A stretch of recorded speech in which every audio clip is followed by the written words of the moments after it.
I'd like to welcome our next speaker. I first met him 3 years ago at an event where we were both headline acts. And since then, I've had the pleasure to work with him repeatedly. And each time I've met him, I take away something new, some new insight that I can take away and develop and develop myself further. He's the former HR director of Royal Mail. He's the former CEO of REC. And he's the current CEO and founder of what the appropriately named What's Next Consultancy. Ladies and gentlemen, I'd like to give a very warm welcome to Kevin Green. Thank you. Good morning. Thank you for the introduction. Delighted to be here. I've been involved with Expedite and Circal. You most probably saw my picture on the app as it was being flashed in front of you. I think it's a really exciting proposition. This is a great event. I've been at it as a HR director and participated. I've been here as a speaker a couple of years ago, so I'm delighted to be back. Let me just say a little bit about myself, because I always think you have to establish a credibility. Why am I standing on this platform talking to you today? I suppose I've been involved in people and business for a very long time. 37 years I've been at work. Some of you are trying to guess my age. Please don't. And the walking stick is to do with a knee replacement operation. So I will be back to full strength at some point. This isn't a deterioration. So I've been enrolled in people. I was the HR director at Royal Mail Letters, 2003 to 2008. I arrived when we were losing £1.5 million a day, and we needed to transform the business, and we needed to do something quite radical. We wanted to take cost out, but we wanted to reinvent the culture. And that's very difficult when you're leading an organization with 500 years of history. The first incorporated organization, everyone loves their postie. We've got lots of culture, lots of vested interest, and we needed to reinvent it. And we reduced the size of the organization, but we transformed the way that our people were led and managed through a very intensive transformation program. It's something I'm very proud of. We ended up making £400 million profit about 5 years later. So it's one of the biggest transformations in UK corporate history. And the business then went on to be privatised for 3.3 billion. It should have been 5, but I'm not going to have the argument with the Treasury. So that was most probably my HR. But before that, I've been involved in HR consultancy, working with a whole range of big blue chips, helping them think about their people strategy. I did a TEDx presentation a couple of years ago, looking at AI and machine learning and the implications for jobs. But also very much, not just from an organisational perspective, but some of the big challenges for our society and the politicians, because I think there is a desperate requirement for us lifelong learning as a way of thinking about careers and how we support people. What I now do is I work with a range of fast-growing, medium-sized businesses. I'm a non-executive director, strategic advisor. 2 of the businesses are here today. Outside is BPS, who are a recruitment outsourcer. They'll be talking to you about some of their fantastic lab offerings. I also am on the board of Lace Partners. We're talking about HR tech, I think, in one of the sessions in a moment. And a fantastic organisation. But I know there are lots of brilliant organisations here today. So that's what I do now. I also wrote this book. Again, one of the things that I think is really quite important is you sort of share your views, your learnings from the experiences that you've been through. And I wrote this book and published it in July called Competitive People Strategy. It's an Amazon bestseller, number 2 on the HR list. So I'm delighted about that. So some of you hopefully have already bought it or seen it. And what I'm going to talk about today is I'm going to summarize some of the key elements from that. So what I'm going to talk about is a bit about competitive people strategy. And at the heart of that is how we do the thinking about what we do in HR. So it's moving away from a sort of a planning process. I'm going to show you some nice sort of flow diagrams, but it's much more of a creative, innovative process. And I'm going to start off by telling you why I think we need to do this. And then I'm going to sort of move on to 2 areas where I think we really neglect them at our peril. And one is recruitment and talent. And the second one is frontline managers. And again, I've been in HR all my working life. I'm a great believer you've got to hire the right people. And if you get that right, and then you get great frontline managers, if you think about engagement, you think about the employee experience, you're a long way towards actually providing a great work experience for our frontline colleagues. If you have great managers, and we hire the right people to do a range of jobs in the organisations. And I think from an HR perspective, we neglect that. We talk about incentives, we talk about reward strategy, we talk about OD, we talk about work. We go on and on and on. There's a whole range of different things we need to do. But I want to major on those two today. And I want to talk about evidence and data, because I think that's one of the things that we also need to look at. For example, I'm going to talk about 40 years of data in relation to selection methodology that I think we just ignore as a profession. We know interviews don't work, and I'm going to tell you why they don't work and what we need to do differently. I want to talk about the candidate experience. I want to talk about a whole range of things because I think they're really, really quite important. But let's just move on. So the first thing is when I was researching the book, I went out and did a really deep dive at looking at all of the studies around HR functions.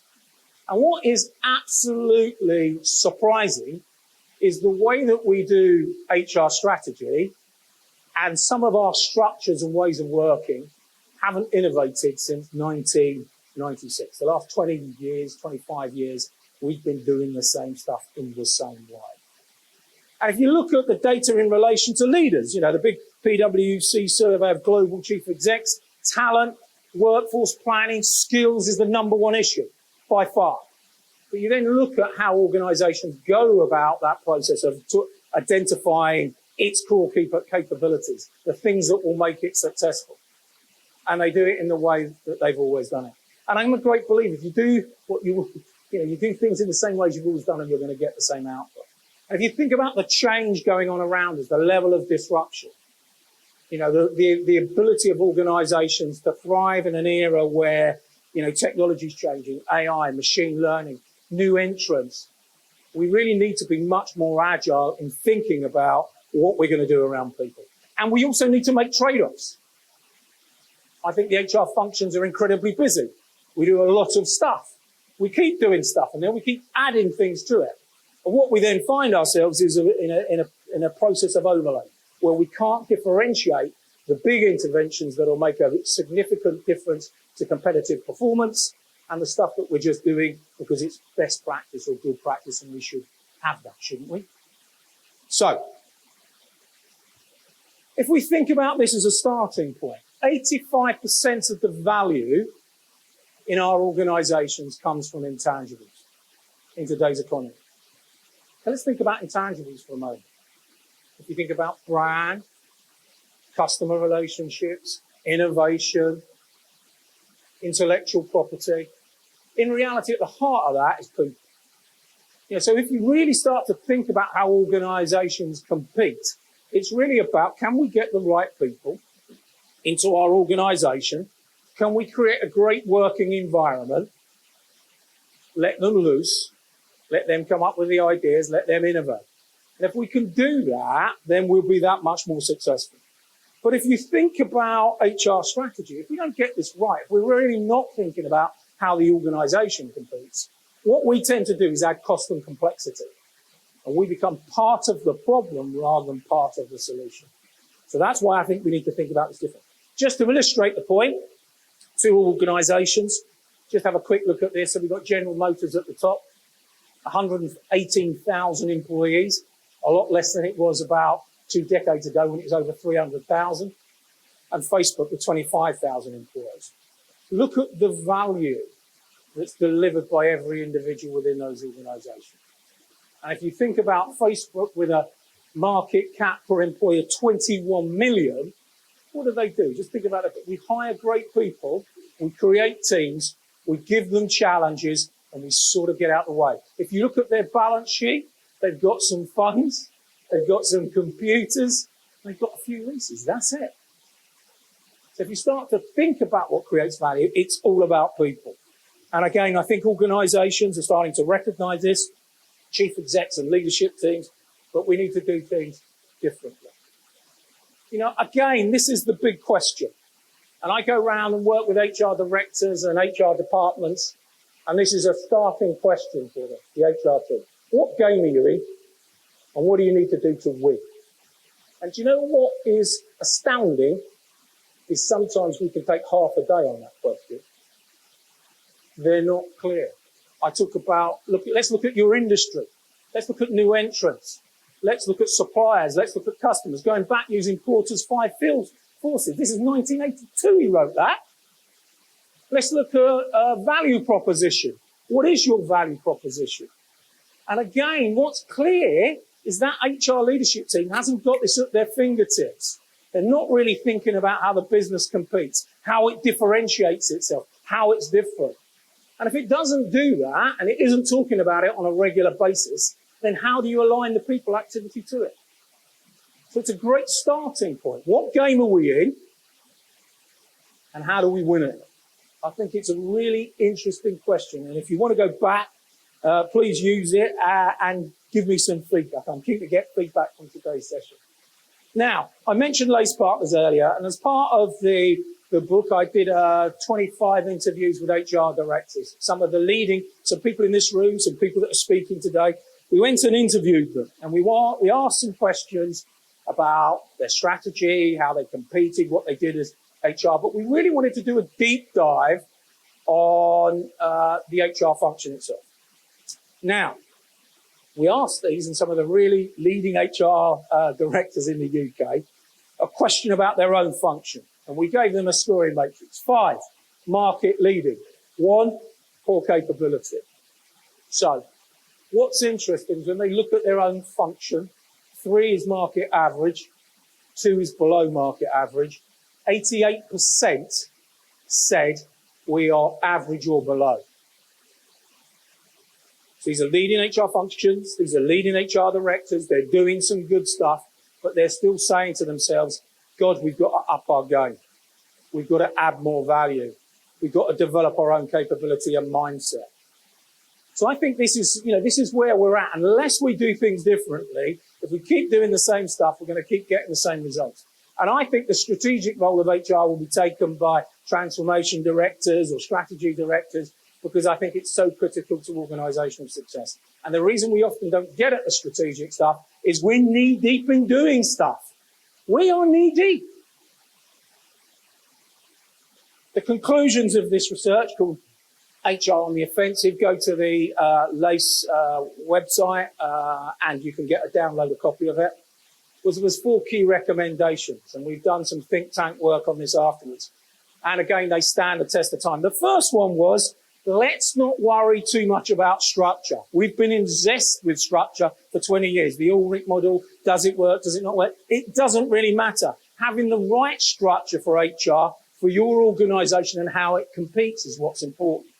So think about structure, not from a definitive, this is how you do HR, but what works for my organisation? Is it federated? Is it global? How do I structure it? Will a shared service work? So a much more agile response to thinking about how we organise HR. Secondly, capability. Okay, we think 88% say, I think we're average or not as good as we should be. Only 22% have got any kind of strategic learning activity for the HR function. So are we investing in ourselves in terms of our capability? Are we articulating what a great business partner or strategic partner looks like? Are we clear about what we want from our shared services in terms of the outputs? I think the question is we most probably need to think about ourselves and how we invest in our own learning and development. Thirdly, and perhaps more surprisingly, was about mindset. When we really spent some time, not just with the HR directors, but when we had subsequent conversations, they sort of said some of this is down to us and about how we do this. So it's about confidence, it's about self-belief. Are we just beating ourselves up? Or is there something that we need to do differently? Do we need to ask different questions? Do we need to say no to people when we get the wins? New leadership team, new chief exec, I want to do this, I want to do this. We keep changing the process. So what do we do around performance management? It goes on and on and on. And we just keep adding activity. So the question, I think, is we need to think about not just the technical skills and the influencing skills, but we really need to build confidence and the ability to challenge and influence at a strategic level. And again, it was most probably one of the most clear findings from research. And then finally, we need to think about the service offering. And one of the things that became very, very apparent was the HR functions that seem to be measuring the most in terms of their impact on bottom line performance, on both performance and productivity of individuals and teams and divisions within their organization, were those that were sort of majoring on employee experience. That articulated it, knew what they were measuring, could see the difference it was making in terms of the performance of their individuals in the team. So again, I think there's something in there about really looking at employee experience. And again, the way that we define that was three things, because this gets very confusing. EVP, your promise to the marketplace, the candidates, the talent that you're trying to bring into your organization. The employee experience, the reality of what your people experience, not just the leadership, the management, but the office environment, the technology that they use, the full experience, measuring it, looking at the differences in different parts of the organization, and then measuring the outcome of that engagement. So one of the things that's quite clear is we talk to people and everyone uses those three E's quite differently. But I think it's absolutely clear, if you really focus on employee experience and the measurability of that and align it, which I'll talk about in a minute, to some of the business imperatives, you've got a better chance of really focusing the activity that makes a difference. And I could talk about data and line managers, but I'm talking about line managers. But you've got to have data. You know, we talk about predictive analytics. Do I know when someone's potentially going to leave? IBM has said that they can do that now with 85% accuracy. I go to HR functions, they go, we're not sure how many people we employ. You know, that's a bit of data. How many people have we got in the organization? We still can't get that right. And we're going, let's get predictive. You know, come on, guys, let's get real. So data is going to be critical. But think about your systems. Think about the technology that you're deploying and how you get it to integrate and how you actually search it and get the data out to be able to make decisions. Because you can't be evidence-based and data-driven if you haven't got the data in the first place. Now, this is the diagram I said. Now, I'm not going to go through it, but I think there are some things that are quite important. And the bit at the top is the most critical message. Do the work on the business strategy. I'm working with a company at the moment, a big insurance company. And in reality, they have got strategic documentation after strategic documentation. They're doing a big digital transformation. They've got a huge offering about how insurance is being taken to the marketplace. They've done a lot of strategic thinking. And when I go to the leadership team, what is it? What are you nailing your master? How are you really going to compete? They're struggling to answer it. I think we've got there. But what we've then been able to do is look at the HR strategy or the HR plan activity and jettison about 40% of the activity. 40% of the activity. Just by really understanding how the business competes, what game are you in, and how do we win it? What are the core capabilities that we need within our organization? Have we really articulated them? So I commend it as an approach. Now, at the heart of it are these three questions.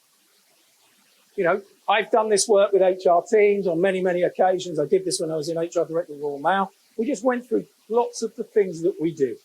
And we asked ourselves these three questions. Why are we doing it? What difference do we want to see? And how do we measure it? And again, I've done it with HR team after HR team. We've gone through all of the key component parts, and 60% of it we're not sure about. 60% of the activity we cannot articulate why. We might get the why question right. We sort of know it's about leadership capability. What difference is it going to make? Because if you're not clear the difference we're going to make, you're going to do the intervention, spend the time, put the new process in, put the new policy in, and we don't know what difference we're trying to make. So you need to articulate the difference and you need to be able to measure it. And just think about these three simplistic questions. Go through your HR plan. Get your HR team together. Why are we doing this? What difference is it going to make? And how we measure it. And you know what I used to do when I was the chief executive of IC? I used to use this not just for HR, but for anything. We want to do this. We want to run a new set of events. We want to do a new website. We want to do this. We want to do that. People are always coming in to see you. And I know what it's like as an HR director. We've got a great idea. The leadership team over here wants to do this. Why? What difference? How are we going to measure it? If you don't answer those three questions, I'm just going to chuck you out the door. Come back with the answers. Because what we're doing is we're just filling up our time and our resource doing stuff that we're unsure if it makes a difference or not. What other function can you go to and say, I've got, I don't know, I won't say the number of, well, we had 4,000 HR people when I started at Royal Mail. That reduced quite rapidly. But just say we had 2,000 HR people. You don't know what 80% of the time now, they're spending on. What difference is it making? What are you actually delivering? You can't articulate the difference and the output. So I think there's a seismic change that's required. And the tool that I use to do this with organizations is to develop a strategy map, which ties together causally, so the relationship by business data and HR data and aligning them. So that's the output. You ask the big external questions. How do we compete? What's our opportunity? Then you look at the key drivers of business performance and you align people activity to those key drivers. And you look at measuring all of them and you look at the relationship. This has been around since Kaplan and Norton and the balanced scorecard. Remember that? The balanced scorecard. Not exactly a new revolution, is it? Another piece of research has been around 20 years. That's the book. Those are the 7 areas, but I want to talk about these 2. Just for about 10 minutes. So the first one, talent. Fascinated by talent. It's a fantastic article written by Stanford University professor, I can't remember his name off the top of my head, that was published about 6 weeks ago. Big, deep study of talent management systems.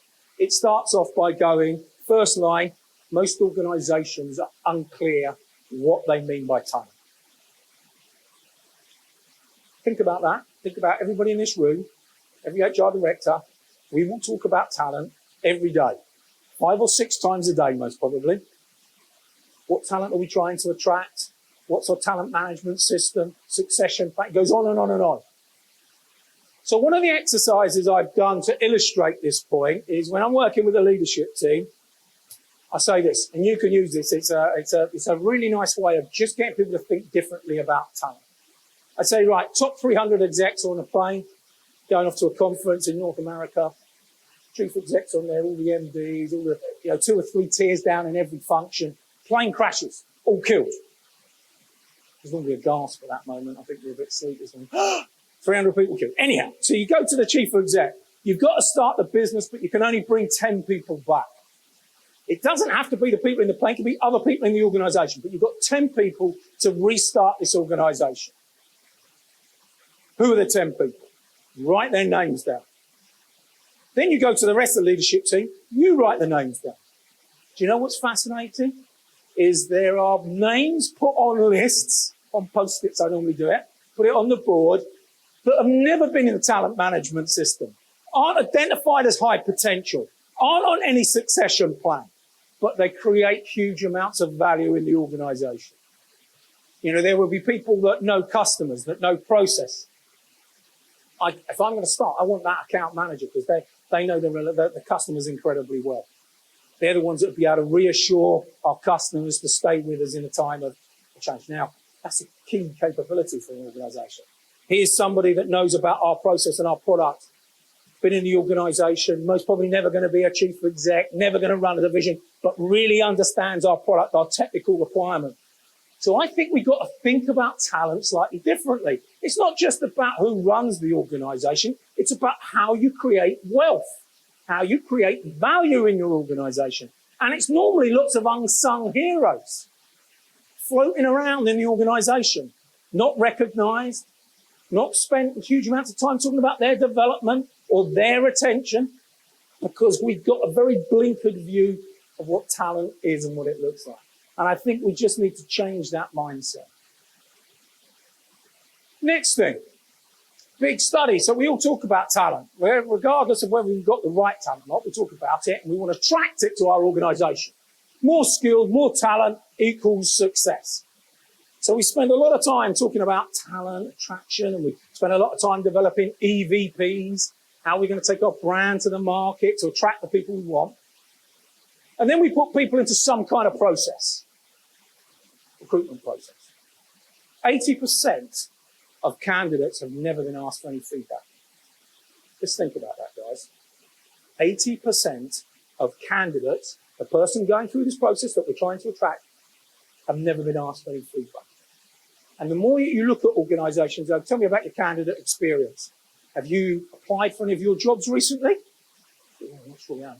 But just look at it. It's getting worse. Organisation by organisation, the candidate experience is getting worse. There was an organisation which will remain nameless, doing a big talent programme for marketing and for some technological capability that they were looking to hire. Big programme, beautiful campaign, wonderful brand proposition, spent huge amounts of money taking it to market. They then had a piece of tech that basically didn't recognise people's names. We asked them to do an online form. We said we'd get back to them in 48 hours. We didn't get back to them for 72 hours. So the process is sometimes not good enough. So don't spend a lot of time just thinking about who it is. Think about how we take them through our process. But again, I talk to resourcing teams, and I say, just tell me about how you measure this. Where do you measure it? Well, we talk to the people who got the job. Well, we're in the rejection business, right? We reject 99% of the people that apply for the job. One person gets the job. You ask the person who got the job, what was it like? Well, they discount all the horrible parts of it, don't they? You kept me hanging around. You took me 2 interviews. I had 3. It went on forever. No one came back to me. Don't tell you that. I got the job. I'm the winner. But talk to the other 99% that didn't get the job. Ask them about their experience. What was the online testing like? What was first interview like? Did we keep you rating? Did we give you feedback? Did we give you communication through the process? There's a huge opportunity to get hugely better at the recruitment process. And then I want to talk about interviews, right? We have known, guys, for 40 years that one-to-one interviews do not work. They do not work. They are marginally better than random, right? You get 50 CVs of people with similar experience and qualifications. Chuck them on the floor, pick up one. Your interview process, one-on-one, is marginally better than that. 51%. So basically, we spend a huge amount of time talking about talent, talking about attracting it to our organisation. We put them through a dubious process, and then we interview people. And I've known this. I've got line managers. You've got the same. I have them in lots of businesses I've worked in. I've got an art for it. I've got a feel for talent. I can bring it out. I can spot it. It's absolute nonsense. It is real, total nonsense. We've known what you need to do. You need to test people with activity closest to the work. Marketing director, develop a marketing strategy. Salesperson, come in and do a sales pitch. We test people. But the second thing you do is you have multiple people involved in the process. You eliminate unconscious bias, and you will improve your hiring decisions up to about 80%. So from 51 to 80%. And people go, oh, it's too time consuming. It takes time to organise like assessment centres or to test people, to get managers involved. Well, just think about what you're saying. We're quite happy to get it wrong. We spend all this time. We think talent's the most important thing. You spend time developing an EVP, going to market, put them through a shit process. Then we bring them along. We give them a one-to-one interview. You're going to get it wrong as often as you get it right. The cost of a poor hire of a middle manager on 42k is 3.5 times salaries, 133,000. Just go through, right? If you talk to HR directors, they get hiring decisions that they would admit didn't work out, somewhere between 15 and 20%, right? 1 in 5. I think it's much higher. Let's just go with 1 in 5. How many people did you hire last year in management? 100. Right? 100 times 100, £133,000. This is millions and millions of pounds of wasted activity because we're not selecting people properly and we're not running a process which is robust and measuring it so we can improve it. If you do something, you don't measure it, how are you going to get better? So we've got to think about this stuff. Think about our definition of talent and challenge ourselves. Think about the hiring process in terms of the candidate experience and measure it. And let's think about selecting people on a more robust footing. And there's nothing revolutionary about this. This is evidence and data. We talk about HR being more evidence-based. For 40 years, we've known interviews don't work. And every single person in this room, I said, what's your major selection technique? You'll go, interviews. Come on, guys, We know that line managers are critically important, but the data shows the more you look at employee experience, the more you look at engagement, and the more you get granular, and we look at this on a regular basis in detail, we know that one of the key impacts on both performance and productivity is line managers, right? Frontline managers. Now, this is data from Engage for Success, you know, the think tank organization that talks about engagement. 30% of our people are actively engaged at work. 30%. That means 70% turn up and just go through the motions. So if you want to improve performance, you want to improve radically how your business competes with your competitors, just think about this one dynamic. If I can move the dial from 30 to 50, what does that do in performance and productivity terms? If I can get it to 60 or 70. And what do I need to do that? So engagement and experience is intrinsically linked to line management capability and performance. Let's just talk a bit more about that. Now, data from the Chartered Institute of Management. 70% of managers have had no formal training or development. So we're giving people a really important activity which is directly related to performance and productivity, and we just say, have a go. Just, have a go. We think you'll be all right. And 70% of them get no training or qualifications or any kind of formal intervention within the first 2 to 3 years. So we're basically just repeating mistake after mistake. So you think about the hiring thing, and then we don't train them. So we don't hire the right managers. We don't look for empathy. We don't look about the ability to have difficult conversations. We just hire people. Then we don't train them. So we can talk about the big strategy questions, but here are just some fundamental truths about how we up our game and do stuff differently. So, break all the rules. Published by Gallup, big study. And you all know this. Right? This was a study that shared basically to improve performance of individuals, focus on what they're already good at. Identify their strengths and build on their strengths, yeah? Big study, I think it was something like 7 million people participated in the study. It was over a longitudinal period of time. Marcus Buckingham wrote the book. Fantastic book. Data, evidence. Now, you go and look at management behavior in lots of organizations. We spend a lot of time talking about people, what they're not good at. The balance just isn't right. We spend a lot of time saying, yeah, you're good at that, discount that. Tell you the thing we really need you to do more of. It's more about how you present yourself or the data, whatever it may be. So for me, there's a huge opportunity to think about hiring managers that have got some of the innate ability and then training them and developing them. And if we get this right and we reinforce that they play to strengths, that they identify the strengths of their people, we've got a real chance of making a significant improvement. So I've got a picture of Tiger Woods. And people say, why have you got a picture of Tiger Woods? I also like sport. You wouldn't believe it, but I did play a lot of sport earlier in my career, hence perhaps why the knees knackered. Anyhow, the story about Tiger Woods, 2002, he had a poor season. He'd already won some majors. They're in the close season.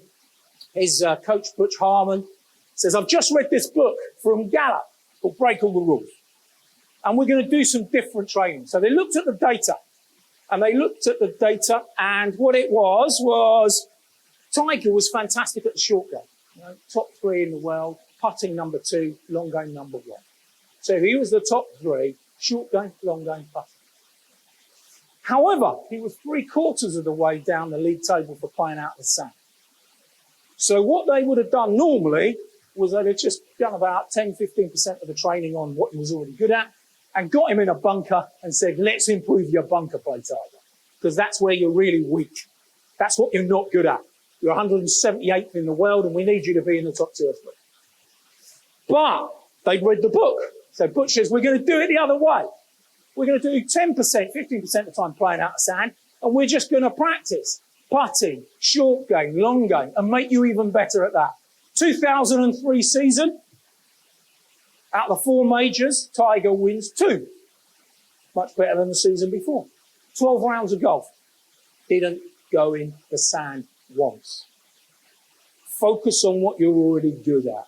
But really think about your managers. Have they got that innate ability? Have we told them that's what's important? Focus on what people are good at and then build on that. If they're good at something, they must probably enjoy doing it. If you ask people to do something they enjoy, they do more of it and they get better at it. But it's a basic, it's a premise. So this has been around. Again, it's things that have been available to us. Now, I'm an Arsenal fan, okay? Oh, I didn't get a reaction. A few years ago, I was an Arsenal fan. People go, oh, it's because we don't win very much these days. Anyhow, I'm not a great lover of Sir Alex Ferguson, okay? But you cannot deny in 26 years, three fantastic teams, 38 trophies, okay? Very successful in the field of stuff. He wrote a book on leadership. If any of you got it, like me, I thought it was pants, actually, but anyway. But what is interesting, he did a series of lectures at Harvard, and I think this is online. I'm sure it's online. And he was talking to a group of MBAs at Harvard, and he'd done his speech, and he was doing a Q&A. And one of them said to him, look, just tell us your secret. How did you build these teams? How did you get the best out of those young players, the class of 82? Just tell us. And then you did it 3 times, won 38 trophies. And he goes, well, it's 5-1. And I'm sitting there going, what the bloody hell's the 5-1? And no one asks for quite a while. So I have to keep watching this video going, someone please ask him. And he said, someone puts up their hands quite close. Alex, I don't understand what you mean by 5-1. He goes, I learned this really early in my football career as a captain and then in my managerial career with Aberdeen before I went to Man United, is if you want people to learn, you give them 5 positive pieces of feedback to every one, which is about developmental or focus on something good. And they say, well, what do you mean? And he goes, well, let's give you an example. Beckham, when he came to us, he weren't bad at taking free kicks. And we decided that we wanted to make him brilliant at taking free kicks. So every day, all the coaches said, fantastic free kick, let's get better at it, David. He then starts spending 15 minutes after training, practicing his free kicks. He gets better at them, scores more goals. He believes in himself. We keep reinforcing. You can be the best free kick taker in the world. You can win us games. He's now spending an hour and a half every day on his own after training, practicing free kicks. At the end of the day, he turns into being the world's best free kick taker. You focus on what people are good at. You give them the message. You reinforce it time and time again. Have we told our managers this? You look at your frontline managers. Are they giving people strength-based, positive feedback day in, day out? And if you really want to improve performance, this is at the heart of it. And the second thing I wanted to say is about teams. I look at HR strategies, okay, and plans quite a lot. We do a lot of work at organisational level, policies, procedures, organisational design, incentives, all sorts of work we do at an organisational level. And then we spend a lot of time focusing on individuals, don't we? We spend a lot of time looking at performance management of individuals and saying what manage. It's teams that win. We know any activity, look at how work is done in your organisation. 80% of work is undertaken as part of a team. People are now members of multiple teams quite often within organisations. What have you given to your managers about how to develop, how to create great team environments, how to bring people together to work collectively? We don't do anything. I go around and look at HR strategy after HR. What are you doing about teams? They look at me, teams? But we know performance is derived from people working collectively together. So if you've got managers, we need to give them, a view about strength-based. We need to get them to do the 5-1, but we also need to get them, and I'll go back and tell the stories in a minute. We know that if we can create this type of environment, focus on execution and performance, high levels of trust, shared values, open communication, learning-centric, we will improve performance of individuals. Now, if you go back to the teams, Arsenal, thought it was surprising I started there. I saw Wenger speak, and he said that what surprised him about the invincible seasons when we went 49 games without being defeated was the level of feedback in the dressing room post each game. Vieira started the conversation the end of the season before, where they sat there for 5 minutes and gave feedback about what worked and what didn't. He said, and the feedback got harsher and harsher. They were holding each other to account. They were learning from it and trying to improve as a team of players. You know, if you think about trust, they didn't take umbrage and fall out with one another. They were very clear about what they wanted to do, go a season unbeaten. They had high levels of trust, open communication every time. And it was about learning and improving collectively. No one was excluded. Everyone was included. If you then go,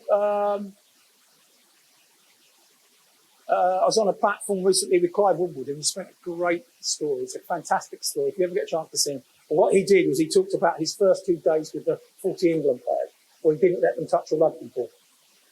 He got them to work on IT. And he said by the end of day 1, we'd lost 3 or 4 people. By the end of day 2, we lost 7 people. They were never going to come with us. We were testing their ability to work in a way which was about a collective. It was because we needed them to use laptops because we were going to give them data. We were going to film and give them data on every training session. So actually, there was at the heart of what we were trying to do to transfer this. But we lost 7 players right at the beginning. Happy to lose them. Because what I was trying to do was to create an environment where we learned together, we did stuff together, went on to win the World Cup.